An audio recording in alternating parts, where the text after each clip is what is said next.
Assalamualaikum warahmatullahi wabarakatuh. Perkenalkan, saya Nurhaliza Dinda Putri dari Prodi Manajemen. Dan di sini kami akan menjelaskan materi 11, yaitu teori pengambilan keputusan. Perkenalkan, nama saya Aidan Farhan dari Manajemen. Perkenalkan, nama saya Latifa dari Prodi Manajemen.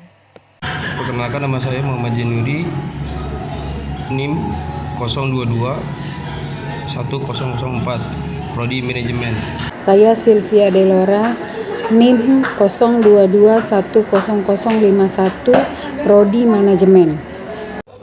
Teori keputusan statistika berkembang sejak tahun 1950-an yang sebenarnya telah dipelajari sejak abad ke-18 oleh pendeta Thomas Bayes, sehingga banyak yang menyebutnya sebagai statistik Bayesian. Statistik klasik yang berfokus pada estimasi parameter dan statistik seperti menetapkan nilai rata-rata, hitung, ukuran, penyebaran, interval kepercayaan, dan pengujian hipotesis. Setiap keputusan pada dasarnya selalu ada alternatif, dan dalam setiap alternatif selalu terkandung unsur risiko dan ketidakpastian. Dan di sini ada elemen-elemen keputusan.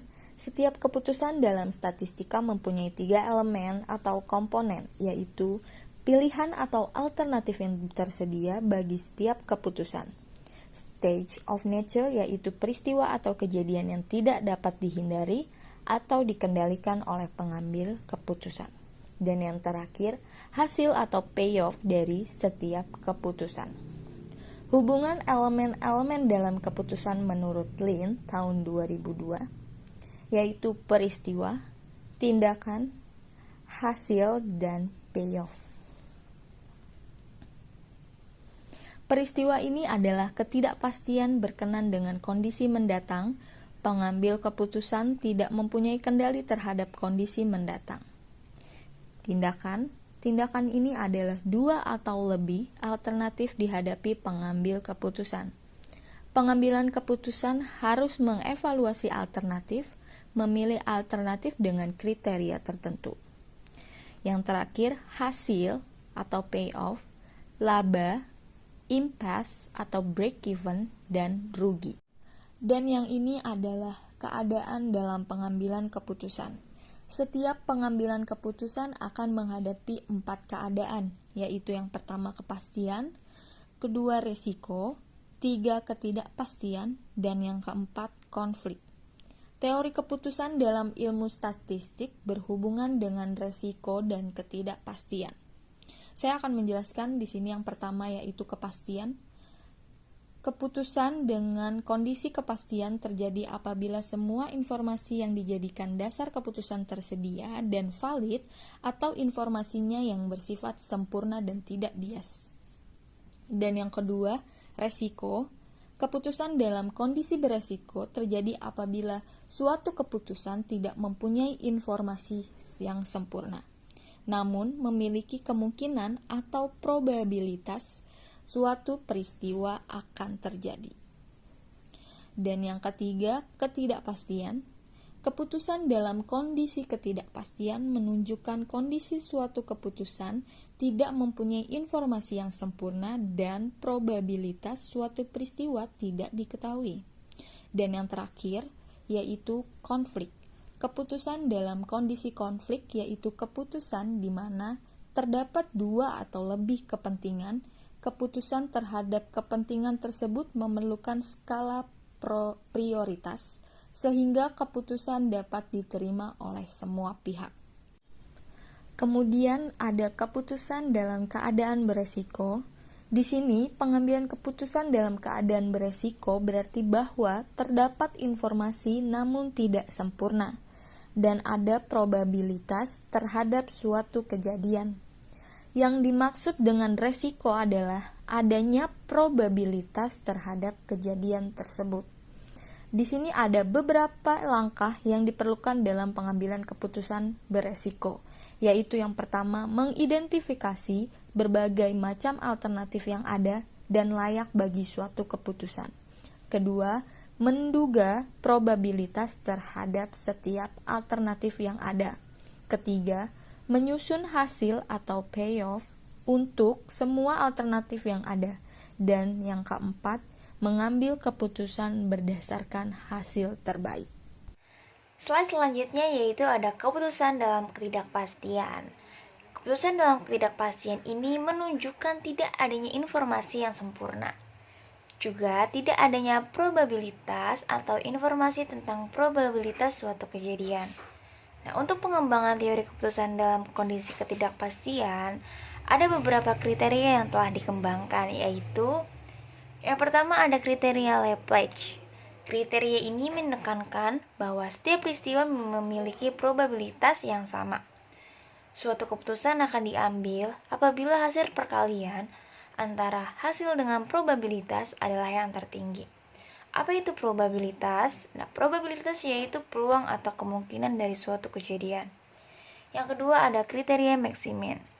Kriteria ini menekankan untuk mengambil kondisi yang pesimis dan memilih alternatif yang memiliki nilai atau hasil maksimum dari kondisi yang pesimis. Yang ketiga ada kriteria maximax. Kriteria maximax adalah kebalikan dari kriteria maximin.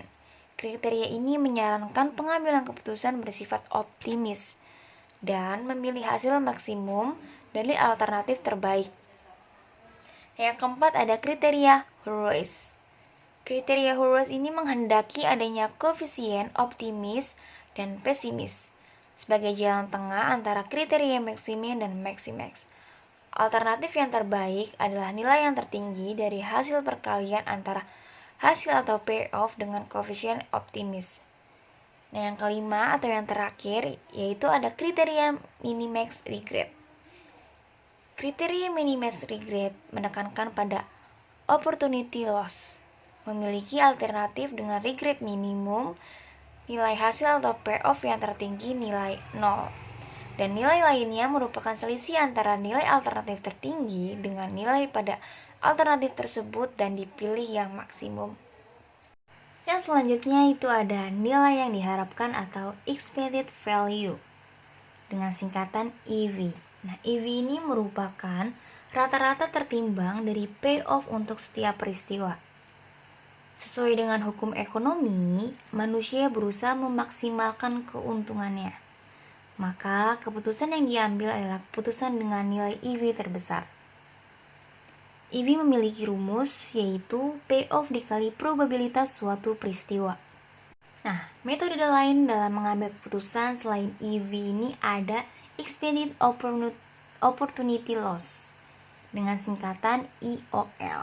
Nah, IOL ini perkalian antara probabilitas dengan nilai OL atau opportunity loss. IOL mempunyai prinsip meminimumkan kerugian karena pemilihan bukan keputusan terbaik. Hasil yang terbaik dari setiap kejadian diberi nilai 0. Sedangkan untuk hasil yang lain adalah selisih antara nilai terbaik dengan nilai hasil pada peristiwa tersebut. IOL ini juga memiliki rumus yaitu opportunity loss dikali probabilitas suatu peristiwa. Berikutnya ada expected value of perfect information dengan singkatan EVPI. Merupakan perluasan dari EV dan IOL. Nah, setiap keputusan tidak harus tetap setiap saat. Keputusan dapat berubah untuk mengambil kesempatan yang terbaik. Hasil yang diharapkan dari informasi sempurna atau expected value of perfect information ini perbedaan antara hasil maksimum dalam kondisi kepastian dan hasil maksimum dengan kondisi ketidakpastian. Contoh, Haji Ibrahim Katijan merupakan petani modern dan menginvestasikan sebagian keuntungan untuk mengambil saham. Pada tahun 2007 ia ingin berinvestasi sebesar 10 juta. Ada 3 saham perusahaan yang sedang dipelajarinya, yaitu saham LPBN Bank Lipo, saham Mega Bank Mega, dan saham BBCA Bank BCA. Berikut matris hasil atau flyoff dari 3 saham tersebut. Kode perusahaan LPBN, harga saham 9.000, jumlah saham 1.111. Kondisi baik, dividen per lembar 400, kondisi baik, total dividen 444.444. Kondisi buruk, dividen per lembar 2.500, kondisi buruk, total dividen 277.778. Kode perusahaan Mega, harga saham 18.500, jumlah saham 541, kondisi baik, dividen per lembar 2.000, kondisi baik, total dividen 1.081.081. Kondisi buruk, dividen 300, kondisi buruk, total dividen 162.162. Kode perusahaan BBCA, harga saham 30.000, jumlah saham 333, kondisi baik, dividen per lembar 4.463, kondisi baik, total dividen 1.487.667. Kondisi buruk, dividen per lembar 185, kondisi buruk, total dividen 61.667. Analisis pohon keputusan. Pengambilan keputusan berdasarkan diagram pohon juga dapat digunakan dalam analisis keputusan dengan menggunakan tindakan dan hasil yang mungkin. Untuk membahas hasil keputusan dilakukan secara induksi mundur (backward induction). LPBN, probabilitas ekonomi boom 1180 (0,63). Probabilitas ekonomi krisis 250 (0,37). Probabilitas ekonomi boom 2000 (0,36). Mega 1371 (2). Probabilitas ekonomi krisis 300 (0,37). Probabilitas ekonomi boom 4.463 (0,63). Probabilitas ekonomi krisis 185 (0,37). BBC 2880 (3).